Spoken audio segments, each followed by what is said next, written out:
महात्मा गांधी का जन्म 2 अक्टूबर 1859 को गुजरात के पोरबंदर में हुआ।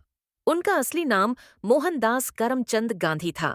बचपन से ही वे ईमानदार और सत्यप्रिय थे। शिक्षा पूरी करने के बाद वे वकालत की पढ़ाई के लिए इंग्लैंड गए और फिर दक्षिण अफ्रीका में वकील बने। दक्षिण अफ्रीका में संघर्ष। दक्षिण अफ्रीका में गांधी जी ने नस्ल भेद की कड़वी सच्चाई का सामना किया।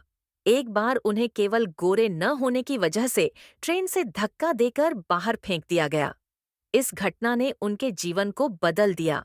उन्होंने ठान लिया कि वे अन्याय और भेदभाव के खिलाफ आवाज उठाएंगे। यहीं से उन्होंने सत्याग्रह और अहिंसा का मार्ग अपनाया। भारत वापसी और स्वतंत्रता संग्राम 1915 में गांधी जी भारत लौटे। उन्होंने देखा कि यहाँ भी अंग्रेजों ने किसानों और मजदूरों को दबा रखा है। चंपारण आंदोलन 1917। बिहार में किसानों को नील की खेती करने के लिए मजबूर किया जाता था।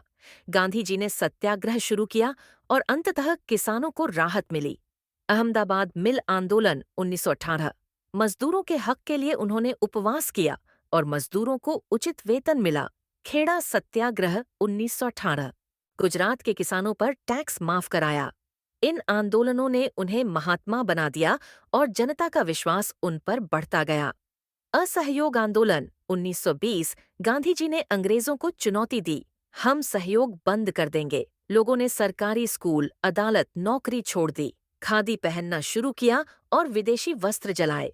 इस आंदोलन से अंग्रेज सरकार हिल गई। दांडी यात्रा 1930। ब्रिटिश सरकार ने नमक पर कर लगाया था।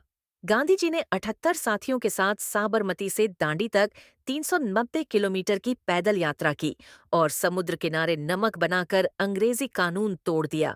यह यात्रा पूरे देश में आजादी की लहर बन गई। भारत छोड़ो आंदोलन 1942। द्वितीय विश्व युद्ध के समय गांधी जी ने भारत छोड़ो आंदोलन शुरू किया और नारा दिया, अंग्रेजों भारत छोड़ो। इस आंदोलन ने आजादी की नींव को और मजबूत किया। स्वतंत्रता और विभाजन 1947 में भारत स्वतंत्र हुआ, लेकिन गांधी जी को देश के बंटवारे से गहरी पीड़ा हुई। उन्होंने हिंदू मुस्लिम एकता के लिए अंतिम समय तक प्रयास किया। शहादत 30 जनवरी 1948 को नाथूराम गोडसे ने गांधी जी की गोली मारकर हत्या कर दी। उनके अंतिम शब्द थे, हे राम।